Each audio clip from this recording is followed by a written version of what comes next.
Okay, our speaker this morning is Carey Holtzman, who many of you have heard before, and he's one of our most popular people. He's got several things going for him, not the least of which is his background as a computer technologist, a radio show host, a blogger, and just a generally nice guy. It just kind of adds to the fun of it all. Plus, he's put a subtitle on it, just a good entertainer. So he's a good show, and we're awful glad to have him here. And it'll be interesting to see if he's going to do a show that's related to Wi-Fi. Is it coming? It's definitely a Y. Okay. Yeah, you're possibly aware of the fact that the Wi-Fi was out in the lab, went out Friday afternoon, and we couldn't even get anybody in here until Monday, and it's an ongoing hassle. So now, of course, it goes out here. He's trying to use his phone as a hotspot, which is a neat way to make it work. Well, we'll figure it out. But we're going to figure it out, and we're going to let you figure it out while you're giving us a little presentation. Carey Holtzman. Thank you, thank you, thank you. How many of you have never seen me before? First time? First time? Few? Oh, wow, quite a few of you. Wonderful. Well, welcome in. That means I can do all my old jokes and they'll be new again. That's good. My name is Carey Holtzman. I've been a professional IT technician since 1991. And I mention that because being a computer technician is a self-proclaimed title.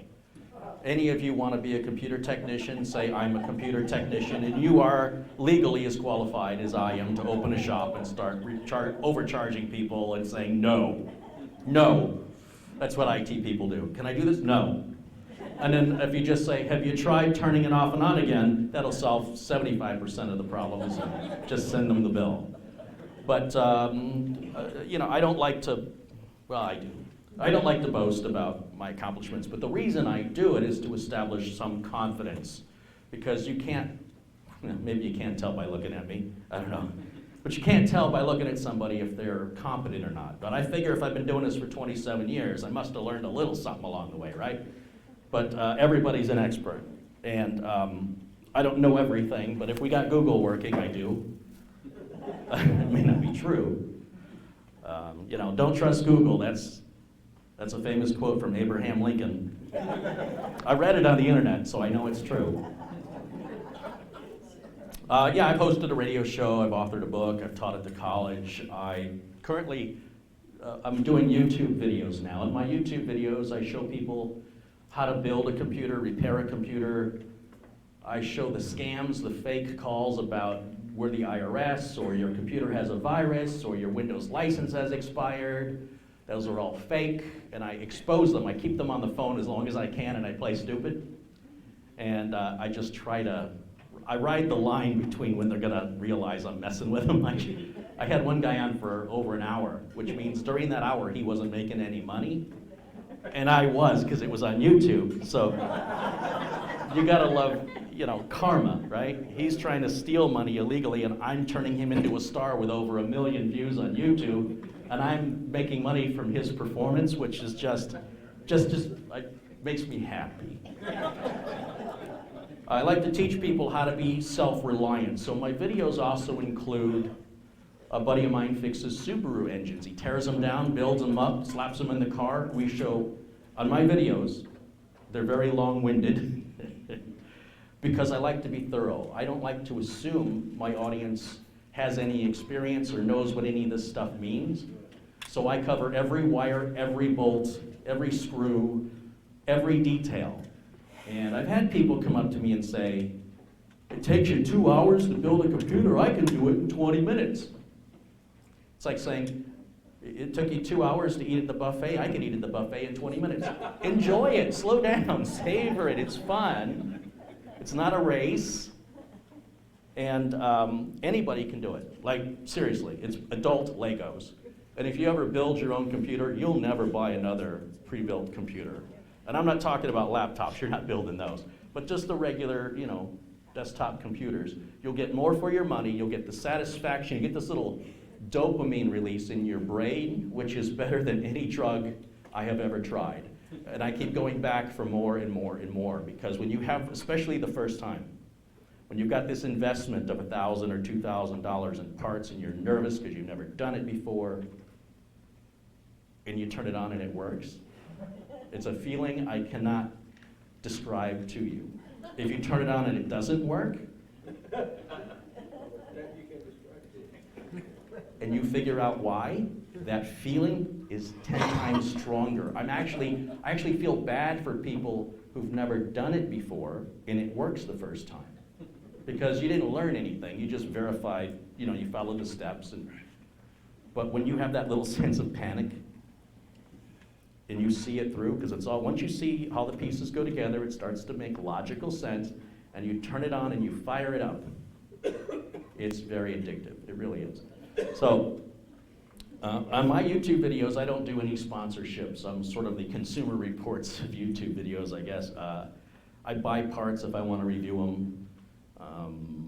The audience submits contributions, and that helps me buy cameras and tripods and memory cards and lighting and all the other stuff it takes to make a YouTube video. I was trying to get my YouTube channel up on here, but seemed to be, it might have been maybe a YouTube issue. Oh, Gary, Yeah. the park's Wi-Fi will cut off YouTube video access. It's got to be filtered. Really? Well, it just came up now, but maybe that's through my phone. So what I'm trying to show, what I want to bring up here, and I've got over 700 videos, they average about 3 to 5 hours each, so you got some catching up to do. Chop, chop. Going to be a test on Friday, tomorrow. Bring a number 2 pencil.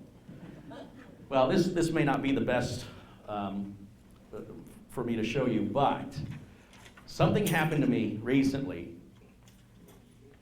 that I want to tell you guys about. It's called swatting. Has anybody heard of this term? So as I'm growing in popularity on YouTube, and because I'm such a controversial figure trying to teach people, somebody decided that they wanted my attention. My phone and my address, if you search for them, you'll find them. But I don't blast it out to people. But if you look for it, that's how I stay in business. I can't try to find me. And somebody started ringing my phone while I was live, and I disabled the notifications on the phone. And then they hacked my Twitter account. So I don't care. Twitter is not financial. Doesn't bother me. But I was live, and in the chat room, somebody said, "You just tweeted, and we see you live, and you didn't do it, so you might have been hacked." And I go into my back office while I'm live, and I'm changing my Twitter password, and I hear sirens outside my front door. And then I could hear my wife. She had just pulled up from work, and I hear her talking to somebody, and I look out the window, and I see 15 police cars. So, weapons drawn on all these officers. I step outside, I got my hands in the air, I go, hey, this is a prank, you're being pranked. And the officer was absolutely convinced that this fake phone call that could not be verified, that said they were me, and it came from my phone number, because you see how easy it is to represent anybody's phone number, and that I had shot my wife with a shotgun, and I was in the backyard. And I said, well, here I am, and here's my wife, here's our IDs, have a nice day. Oh no, we're going in your house. I got dogs in the house, don't care. So if my dogs attack you and you shoot my dogs, too bad for me. I can't tell you what that felt like. As they're distracting me, keeping me over here with the officers behind me are entering my home. And I said, you see this microphone? We're live. When you go in that house, you're walking onto a hot stage. You're walking out in front of 1,000 people. Are you sure you want to do that? Because that's what they want you to do. Whoever placed this call wants you to do that because they're going to laugh their butt off at you. Cop said, stop being so uncooperative.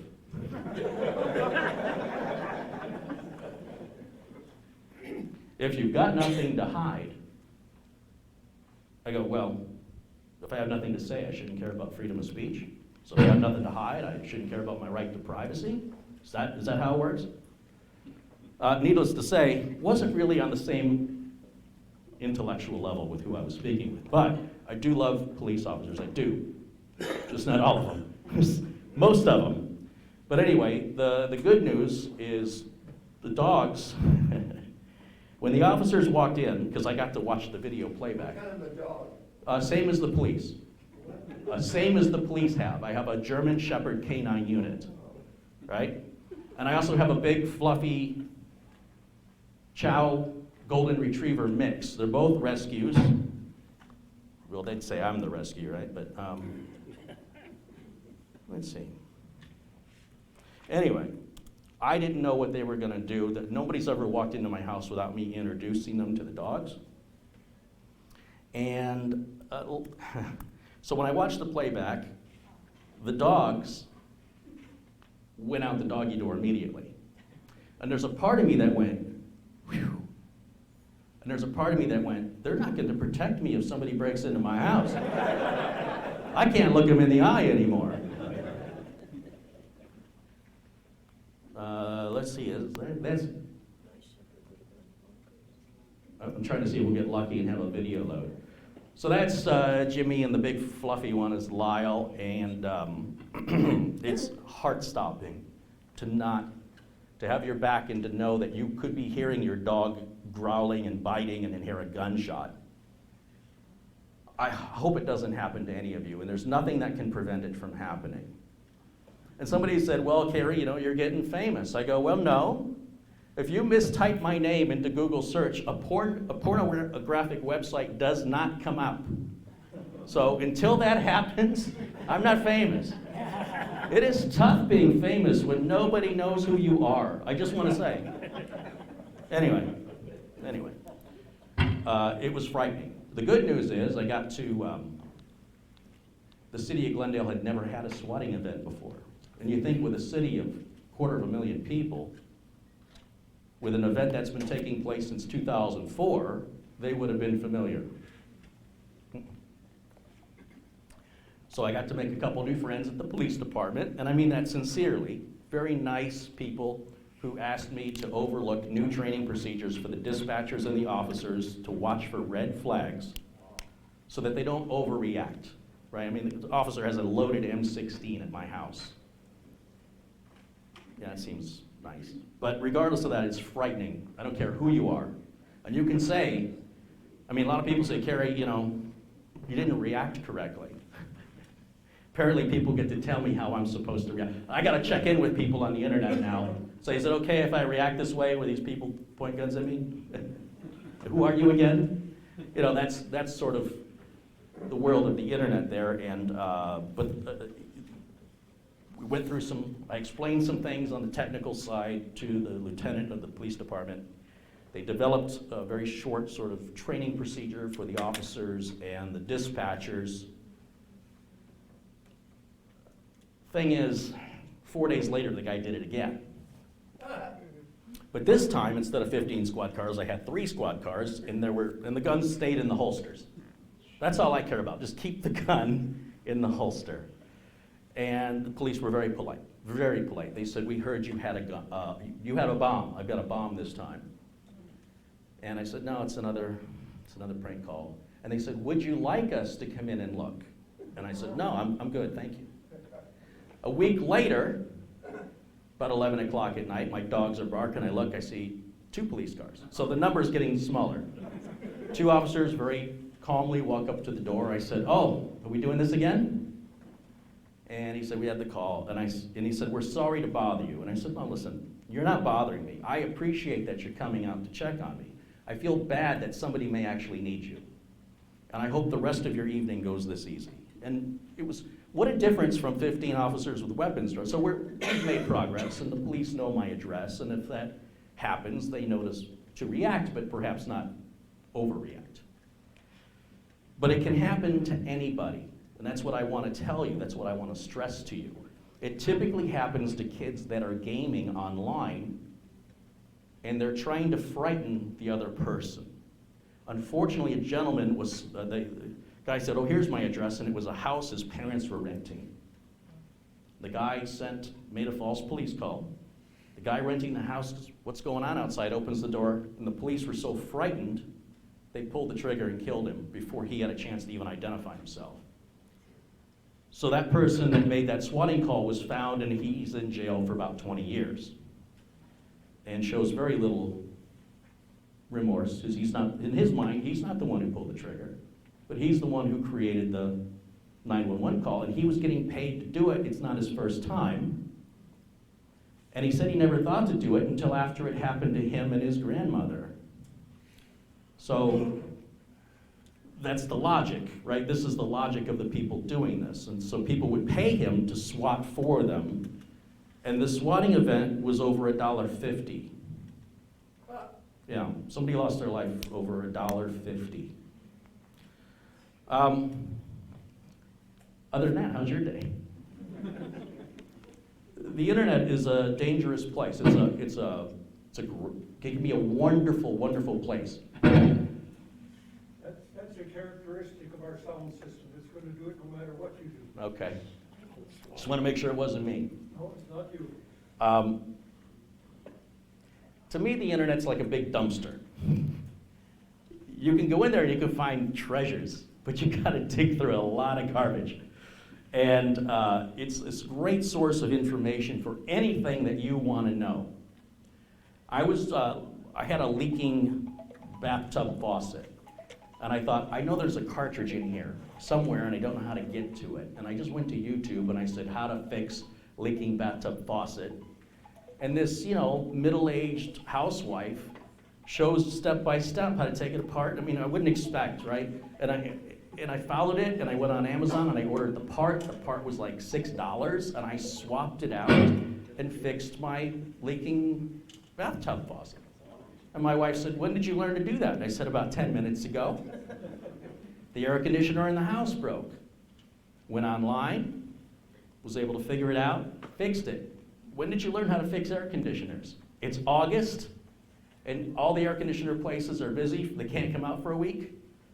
I didn't have a choice, right? But if you learn to use things like YouTube, there's so many how-to videos on every topic, whatever your interest is, and not just repairing things, but how to use things, from Windows to Microsoft Office, sewing. I mean, whatever is in your imagination, there's tons of videos of varying quality and accuracy that show you how completely for free. And I would demonstrate that to you, but maybe not. Anyway, what I like to do in my presentations is, rather than get up here and talk to you about what's on my mind, of which you may have no interest, I encourage you to ask any questions that are on your mind, and I will do my best to provide you an answer. Whatever it's about, Wi-Fi, PCs, Windows. I don't answer Mac questions because I just don't know it. But anything regarding computers and technology, I can do my best. So let's start with you. Let me get you the microphone here. Could you describe meter connection? I keep getting the pop-up of meter connection. Okay, you're getting a pop-up of a meter. I'm good at plain English, you'll see.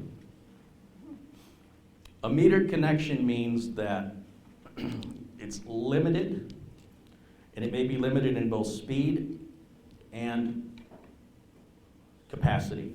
So for example, on your cell phone, you have a plan that tells you how many gigs per month you're getting with your cell phone. And once you exceed that, most cell phones will still work with the data plan, but it'll just trickle, like this is doing now. The tap is not fully on. So a metered connection is like this. When you're hooked up to the city's water supply and you turn the faucet on, it'll run all day if you forget it. A metered connection is a limited amount of water, and as you drain it, it'll start to become a trickle until your next billing cycle, when it gets reset and that gets refilled. Does that make sense? And so that's important to people when big Windows updates come in and they're like 8 gigs or something for the Windows update, and you're getting charged $10 for every gig. So that's generally a warning that pops up to let you know you might be paying for that. You might get a bill for this. You often see that with text messages. It'll say, text so-and-so to enter our contest, and standard text messaging rates may apply. Because people used to pay per text. Nowadays, it's pretty much, all you can text, right? And just like phones. We used to have to pay for long distance calls. We had local long distance, and then we had national long distance, and then international long distance. And depending on what time of the day you were calling and how far you were calling, you would pay. Everybody remember those days? And now, of course, our cell phones, generally all of our domestic calling is entirely free. And what you ask a kid, I asked my nephew, I said, do you know what a busy signal is? Is it that tone? No, that's a dial tone. I said, you ever pick up a phone and you call a number and it goes, He goes, no. Never occurred to me at 14 years old, that's a world he's not familiar with. In fact, can we name 10 things that this has replaced? The cell phone has replaced. I'll get you started. Portable music player. You remember when you used to have one camera for pictures and one camera for movies? How about a map? GPS? Calendar? Oh, of course, a calculator, right? Sure. Notepad. A notepad? I use it a A clock? Yeah, I don't wear a watch anymore. I used to have a really nice tan line right here. Audio recorder. Oh, that's a good point. And you're being recorded now. Remember portable TVs? People would take it to the baseball game, set it on their lap. Sure, that radiation was fine. Flashlight. Oh, flashlight, absolutely. People were using their cell phones in the first time I heard of a phone being used as a flashlight was the World Trade Center disaster, where people were using their phones to get down the stairwells and stuff. You know, just Alarm clock? yeah. I mean, forget needing a clock. I went to a hotel the other day. There was no alarm by the bed. I'm like, what am I supposed to do? You got a cell phone? Oh yeah. Boarding passes. Hmm? Boarding passes. Oh, boarding passes. This can even replace credit cards and frequent loyalty shopper cards. Q codes. Oh, those QR codes? Barcodes. Barcodes? Yeah, isn't that incredible? In our lifetimes that we have seen such an advance in the technology, I mean, just in my life, right? I mean, from microwave ovens to, oh, by the way, you know, the one thing that nobody mentioned is you can make and receive phone calls with this.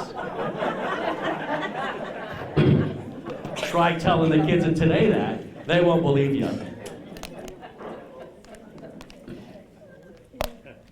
Anybody have any questions? I promise you this is a lot more fun if you participate. You'll still enjoy it, or I'll give you your money back. Yeah. I recently bought a park model. Let's try again. I recently bought a park model, and the reception is very poor for the Wi-Fi. Should I buy an antenna with a repeater?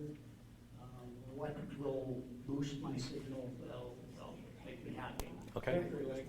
CenturyLink. April 1st. What's going on April 1st? April 1st, all his problems will be solved. When everybody goes home. Is that a joke because it's April Fool's Day? Half the park will be gone, and you'll have all the capacity you want. Works good in the summer. It doesn't matter where I go when I travel to do these presentations at these RV parks, anywhere in the valley, it's the same question. I live in a tin box. Is yours a tin box? No. His is the car part. Carport has a tin roof, but mine is asphalt sheet. Okay, but a lot of folks are in RVs or they're in these manufactured homes that do have those metal roofs, and it's not good for Wi-Fi. It bounces off of it like a mirror. It's terrible. Second thing is, people tend to use it. They tend to not have enough bandwidth for everybody, generally speaking. Secondly, even if you could make it work, it's not secure. So if you had somebody like me in the park, which you could and you don't know, I could be eavesdropping on everything you're doing. So the best thing, in my opinion, is to get your own internet service so it's secure and it's reliable and nobody else is jumping on it.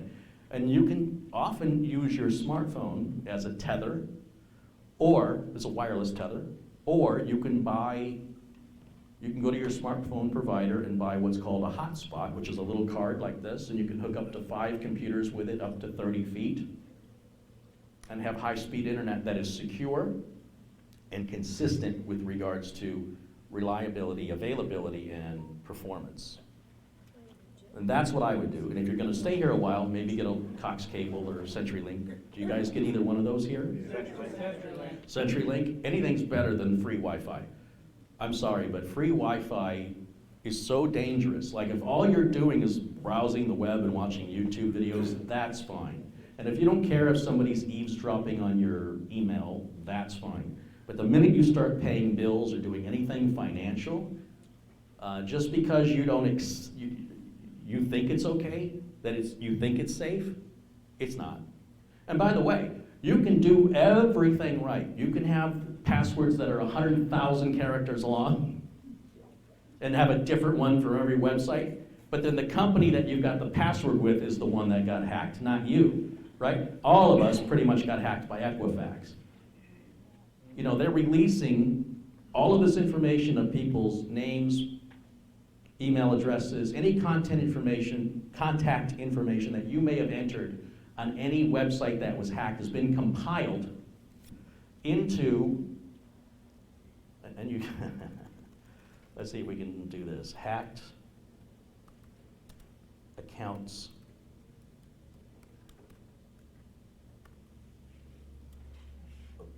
download. They put it into a database. Isn't that nice of them to do that? So you can search for it. And apparently I'm still on YouTube. Let's try again. Hacked accounts download. So there's how many people in the United States? 350 million. And I'd say half of those people, maybe 2/3 of those people are online and have accounts. Not finding what I'm looking for. Let's go to the news tab right up here. Let's look at the news. Dunkin' Donuts was compromised.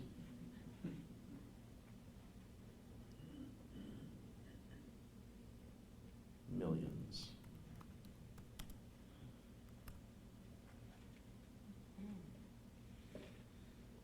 Tens of millions more web accounts for sale. Tens of millions. You could be in there. I mean, thankfully nobody wants to be me, but, well, that joke didn't work. There's only so much you can do. When you hand your credit card to the server at a restaurant and that server walks away with it, what's he doing with it? Or what's she doing with it? You don't know. Presumably they're just swiping it to bring it right back. But what's to stop them from taking a picture of it with their phone when they voucher back to you? And that's why I recommend if you're going to make any purchases online, use your credit card and not your debit card. Don't enter a PIN. And that way, if anything does happen, they're taking money from the bank, not from you, right? You want to take money from Citibank, you go right ahead. Doesn't bother me one bit. If you take $2,000 out of my checking account, well, good luck with that because there's not $2,000 in it. But that's beside the point. You have better protection. I think it's a $50 maximum deductible on a credit card, which I don't know anybody who's ever had to pay that. Has anybody here had a credit card stolen? And has anybody had to pay the $50 minimum fee? No. Anybody had your identity stolen? Did you? And how much of a mess was that to fix? 2 years. And how much money do you think you spent? I really didn't have to spend much money, but it was the time involved in Yeah. convincing everybody that I was who I said I was. On average, when identity theft occurs, it takes about 2 years to fix and around $2,000 to correct it. Do you have a question? If you got AT&T and you're working your computer on this, you're pretty safe. So If you're using the cellular service provided by your carrier, you're going to be fine. That's yours. But if you're using free Wi-Fi at Starbucks on your phone, not so much. You see, I can create a little Wi-Fi point and call it Starbucks Wi-Fi, and you'll connect to me thinking you're connecting to Starbucks. And then I can watch everything you're doing. That's called a man-in-the-middle attack. It's very easy to do. So the only way you can be sure you're on a real, legitimate, and secure site, and that it's going to be fast, is to pay for it. When you get this free Wi-Fi, some people don't consider it to be free. They go, well, I'm paying the rent here, and that's included with my, no, it's at no additional cost, but we rely on this so much. Is that something we really need to nickel and dime? A buddy of mine said he just bought a new bed. And he was like, you know, there's so much money. I go, you spend a third of your life in your bed. Spend the money. It's not like, what is it, every 10 years you should buy a bed. You're going to spend 1/3 of your life in it. You're going to look for a bargain. I was at Walmart with my wife. She was going to go kayaking with a friend, and she's looking at the life preservers, the life vests. She goes, oh, this one looks good. It's $17. And I looked at her and I went, I think you're worth more than $17, baby. You see that one that's $34? You're special. I'll get that one for you. Now, I'm not saying the one for $17 isn't going to save her life, but I'm just saying there's certain things I don't want to bargain shop for. I don't want to bargain shop for used tires on I don't want to put hubcaps on my lawnmower either. But the point, you know what I'm saying? Like, there's certain things you want to go cheap on, and then there's other things that you think about it. And I think the internet is so important to most of us that relying on it for free is a huge error in judgment. It's not going to end well. And because it hasn't happened yet, doesn't mean it's not going to happen. And just because you're not paranoid doesn't mean they're not out to get you. Do we have other questions? One over there. Yeah. I believe that when I look up something on Wikipedia, there's somebody who's kind of editing and it's probably pretty close to right. If I look up something on YouTube on how to overhaul my car engine, is there somebody who's checking to make sure that they're really giving me the right specs on there? That's a good question. So who's ensuring the information you see online is real or authentic or genuine or accurate? You are. Nobody but you. When we were growing up, if you wanted to write a book or you wanted to be a musician, you wanted to be a movie maker, you had to get somebody's approval that was in the industry. Today, if you want to write a book, any of you are welcome to write a book and self-publish through Amazon. With a modicum of research, any of you could easily accomplish that. Even just a coffee table with pictures of your vacation, a coffee table book. Simple. You want to be in a band and release records? Online. You want to make your own videos? YouTube. The cream rises to the top. But there are also people that are conspiracy theorists, flat earthers, anti-vaxxers, people that have a certain agenda that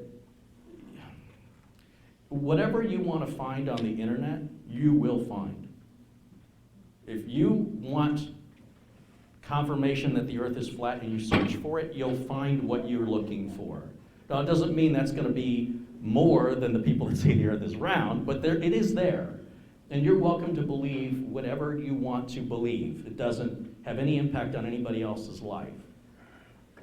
The way that I tell if something is accurate or not is by how many views it has, right? If this video has millions of views, it's either accurate or so bad. That's the other thing on the internet. If it's really, really terrible, it generally gets a lot of views, but it's usually obvious. It's usually so bad, you just know right away, this is not good. And because of that freedom, and there's no barrier to entry, there's no gatekeeper to do any verification, and because YouTube gets about 600 hours of video uploaded every hour, no, I think it's every minute, there's no human way possible, and there's no automation yet that's that good to identify the racist stuff, all the stuff that YouTube's been in the news about, where they're throwing advertising on all videos, and when the advertisers find out YouTube put their ad on a non-politically correct video, then the advertisers are like, we're not letting you we're not gonna pay you anymore. And then YouTube has a financial problem. And the only reason YouTube did that was to make more money. You used to have to apply to get what's called monetization on your YouTube videos. I make money from my YouTube videos. You see how I'm dressed? It's not a lot of money, but I enjoy it.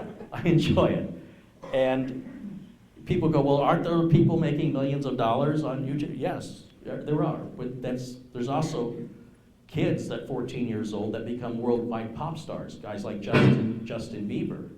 They're the exception. Most of YouTube are just people that enjoy their hobby, they enjoy sharing it with people and finding like-minded audience members.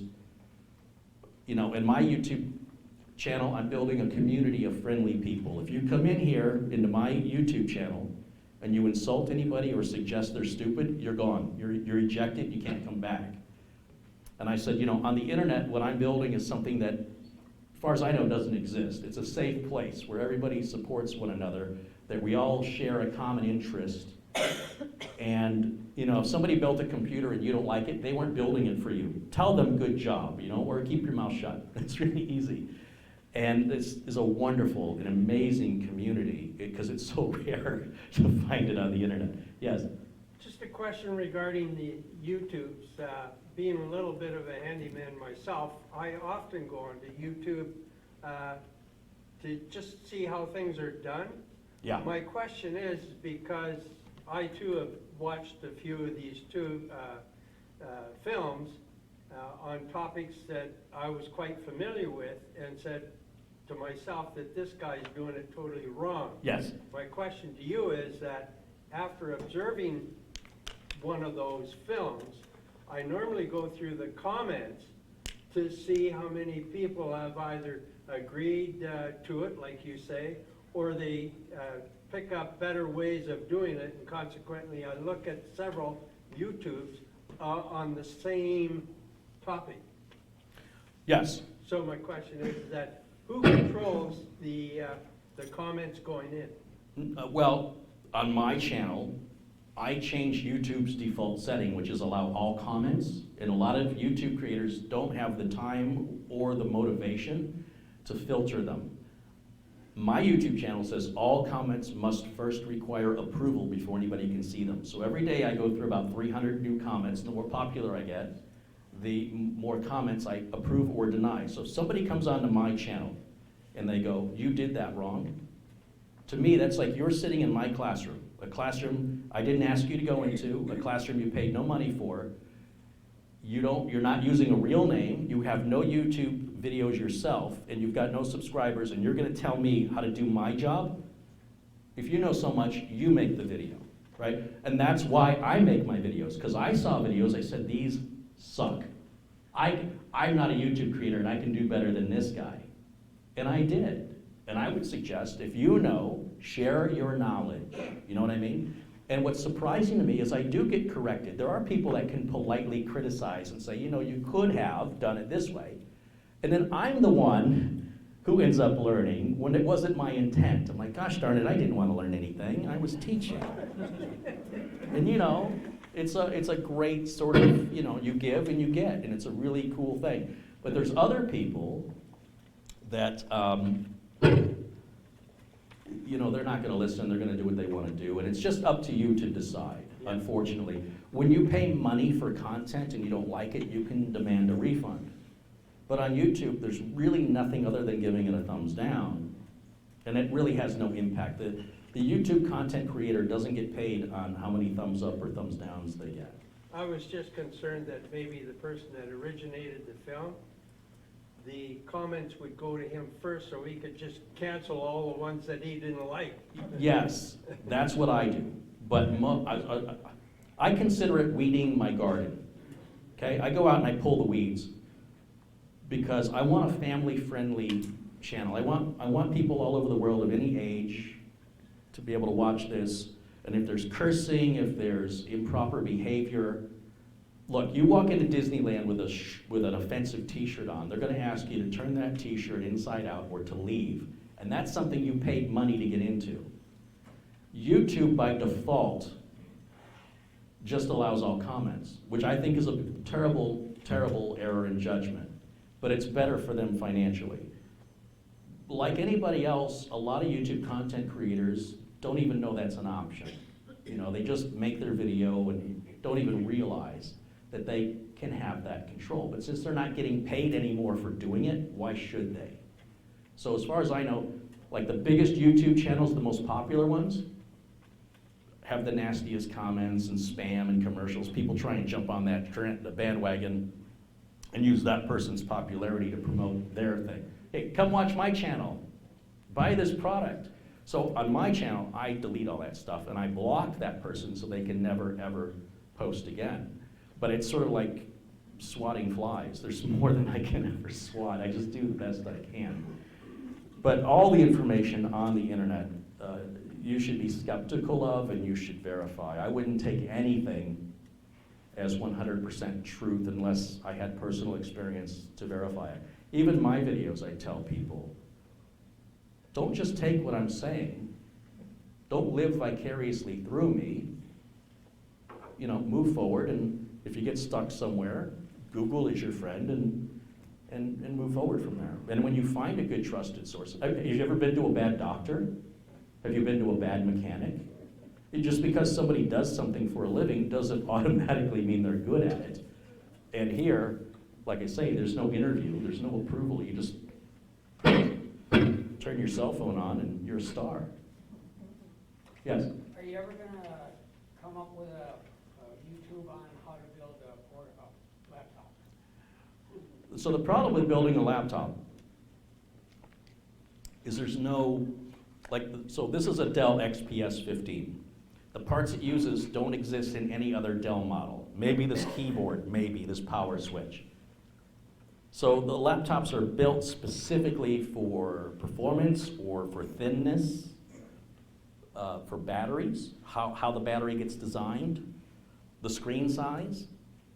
So there were laptops that were called bare bones, which is you got the screen, the keyboard, the battery, and you put your own processor and memory in it. But those are desktop processors that eat up more power, and they run hotter, and it's going to be thicker. So every laptop model varies in custom-made parts, let alone from every manufacturer. So it's really not possible or practical to build your own laptop. Other questions? We've got a quiet room today. Yes? Yeah, I've got Windows 7 and they say we need to update to Windows 10. Yes.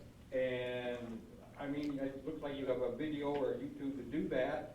Is it something the average person can do? I'm glad you asked that question. I'm glad all of you have asked that question, by the way. But this one particularly because Windows 7 expires mid-January. But you can upgrade to Windows 10 from Windows 7 for free, even though Microsoft isn't spouting it out and telling people. But if you have Windows 7 Home, you can upgrade to Windows 10 Home. If you have Windows 7 Pro, you can upgrade to Windows 10 Pro, and it will activate, and you're good. You're good. As long as your computer has the power to, that's compatible with Windows 10. If your computer doesn't, it is my recommendation that you get a new computer in January. Because if you continue to use that Windows 7 computer after, let's say, February, what's going to happen? Probably nothing right away, but over time, you're going to get software, maybe TurboTax, the following year, won't install. Maybe you'll buy a printer that says, we don't have drivers for Windows 7. Maybe there's new Wi-Fi standard. Your computer won't. You'll open up web pages that won't open anymore. And the longer you use it, the worse it's going to get, and the more likely you are to have your identity stolen. So I would say, Microsoft at any point could say, we're not doing this for free anymore.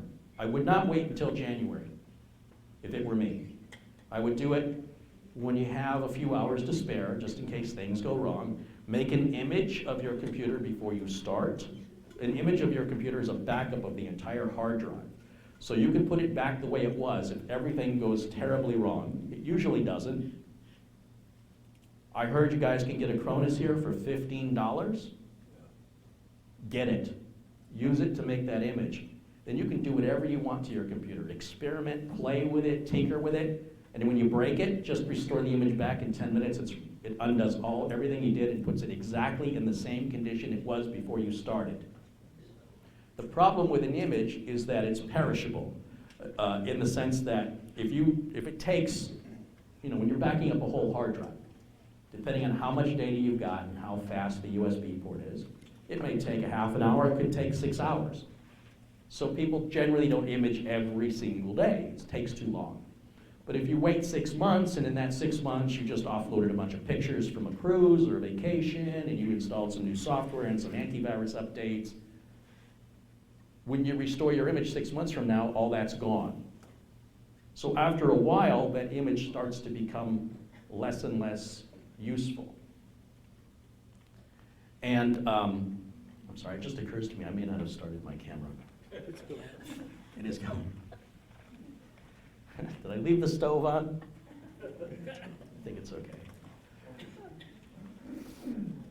But, you know, at least back up your data. You should always be backing up your data, and that way, if anything goes wrong, programs can be repurchased and reinstalled, but your data can never be recreated. You know, you're never going to get those same photos ever again. If you're writing a book in Word, and you have to start your book over, it's terrible. And people that lose data, they all have one thing in common, and that is none of them were expecting it, right? Whether it's a fire, a theft, a flood, an accidental deletion, a virus, ransomware, there's 50 ways to leave your lover and more than 50 ways to lose your data. And nobody cares about your data more than you do, I promise. I have a friend of mine who does data recovery for a living, and he makes a lot of money. And I said, how do you have a job? If everybody backed up their data, this wouldn't even be a job. He says, yep. Now, pardon me, I'm really busy. Yes? Partitioning a hard drive. When you do a backup, even with a Cronus, I assume you have to start with an auxiliary device that's big enough to back it up. But what if you have other stuff on there? How do you partition a hard drive, and what's the value with something like a Cronus to do that? Well, here's the good news. Nobody needs to know what that even means, because a Cronus does it all for you automatically. You say, I just want to take the entire hard drive. You can choose individual partitions if you're an advanced user, but there's a little checkbox that says, I want all of my C drive, and below that checkbox will automatically check all those partitions. You don't have to know what they are. If they're there, you need them, keep them. And then you don't need a backup drive that's as big as your hard drive. You only need a backup drive that's as big as the amount of data you have with a Cronus. Not with all backups are, but with Cronus. If you've got a 500 gigabyte hard drive and you're only using 30 gigs of it, and you have a 256 gig flash drive, plug it in, back up, make an image. It's that easy. And then that flash drive will have 30 gigs, in this example, used out of that 256, and you continue to use that flash drive for other things, even other images from other computers. It's not like you can only have one image. And when you make the next image, whenever you decide to do that, you could put it on the same flash drive, and now you've got two 30 gig images, let's say. On a 256 gig flash drive, you still have 190 gigs free. And you can do it again. Don't delete those old backups until you have to. And don't just have one backup, because the backup drive is just as likely to fail as the main drive. So you want two backups. And don't keep the backup in the house. If the house burns down, catches fire, or is burglarized, your backup's gone. So these are things to consider. Just an extension of that. What if you have other things on that drive besides the backup? Are you supposed to only have the backup and nothing else on the drive? Or No. can you have other things stored on it? That's what I'm saying. You can continue to use the drive to its full capacity for whatever you want. So you can put backups on the drive, and you can put separate other things on it You got as it. well. That's absolutely correct. Okay, Yeah. good. That's good to know. And you don't have to use a flash drive. You can Yeah. get one of those little portable external drives and plug it in. And I have a external drive. Yeah. 1 terabyte. do you use it? You bet. Okay, because I've had people say, I've got it. I used it back in April. I'm like, it's almost April again. What Yes. about Carbonite? Carbonite. Carbonite's another great backup solution, but it doesn't image your computer. It backs up your data. Only your data, and it backs it up into the cloud. You know what the cloud is? It's somebody else's computer, right? It backs it up, backs the data up only. So if your computer gets lost or stolen or corrupted and you have to put everything back again, you have to do that all by hand. Reinstall Windows, reinstall Word, reinstall whatever. And then once that's reinstalled, then you can reinstall Carbonite, and then you can recover your data back.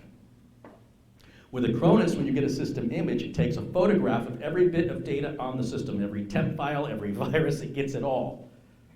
And when you restore an Acronis image, it'll put all your programs back, all your activations, it puts everything back to the exact condition it was in on the day you made the image. So an image is a kind of a backup. You know, in this computer world, we like to have our own language, our own words, but it's completely unnecessary. When we say backup, what we're really saying is if you have something important, make a copy of it. That's all. Backup means copy. And not just one copy, make at least 2 copies if it's important to you. Because again, nobody cares about your data as much as you do. And this is cheaper now than ever. But if it's all too complicated for you and it seems like a lot of trouble, for $60 a year, you get Carbonite or Mosey, and it will automatically back up your data to the cloud secure, and you don't even have to think about it. It just happens on its own, and it won't even interrupt you in your work. It'll say, oh, your computer's sitting idle right now. I think I'll use your internet now to upload the changes since the last time. Even saves different versions if you're working, say you're writing your novel, chapter 2, chapter 3, chapter 4, and every day you're saving a new chapter, then every day Carbonite's updating that file. And you go, I don't like chapter 4, I wish I could go back to chapter 2. Well, you can, it's called versioning, and you can go back to the file when you backed it up 2 weeks before. It's a pretty cool feature. So I'm not saying Acronis making an image is better than Carbonite just doing the data. You could do both, you could pick one or the other, just have the proper expectations. That's all. So that's Carbonite right there. Anybody here use Carbonite? What do you think of it? You like it? Yeah, Anybody here not like it? it's in the background. Yeah, you don't even know it's I running. don't even know. Other than when the bill's ready. So on Acronis, you can make a backup, but then you gotta keep doing it. Well, Acronis is automated too.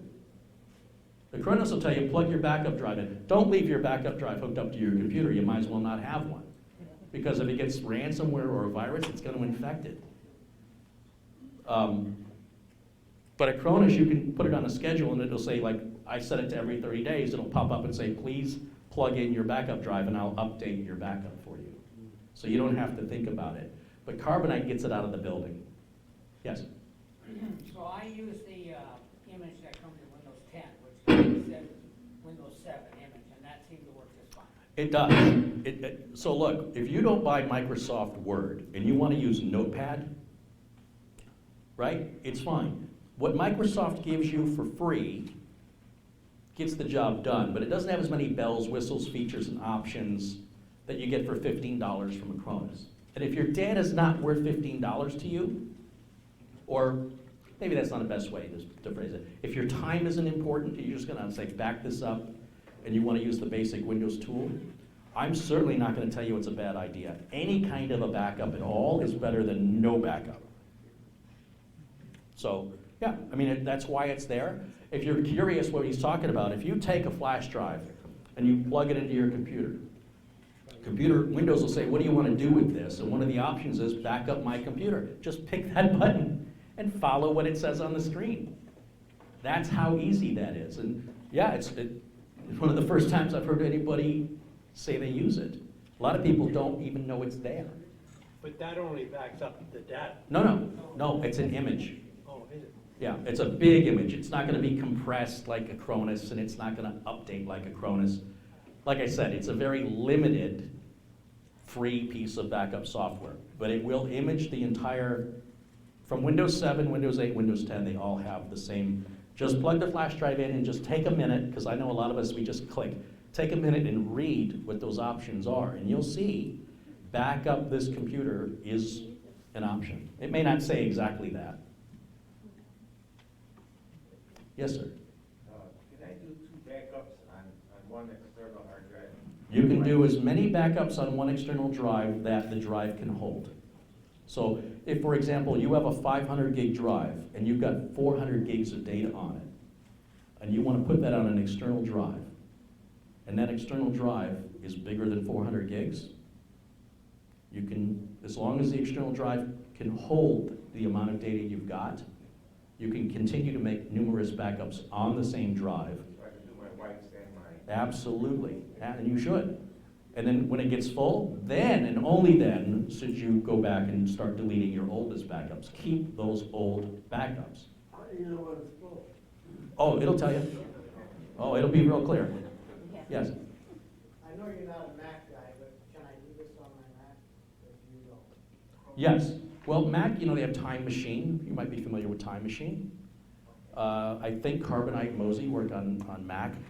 But yes, backing up is a critical thing. Any operating system you use has backup software, and you can either image or you can just do file back, data backup. That exists on every operating system. Or the iCloud? Yeah, iCloud is a perfect example, and I just can't tell you what the product's names are or how to use them, but they do exist, and I bet you if I type it into Google, I'll get a bunch of suggestions. Did you guys see the Italian grandmother using the Google? Yeah.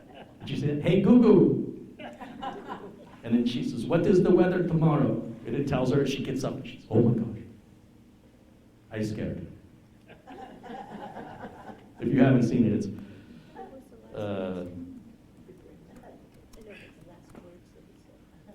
I think I just need to type, hey, Google. That's how popular it is.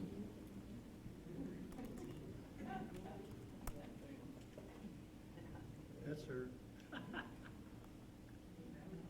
I don't think it's going to let us play it, though. But if you guys want to go home and watch that, it's about 4 minutes of pure hilarity. It's wonderful. Hey, Google. And everybody's phone just went bleep. Other questions?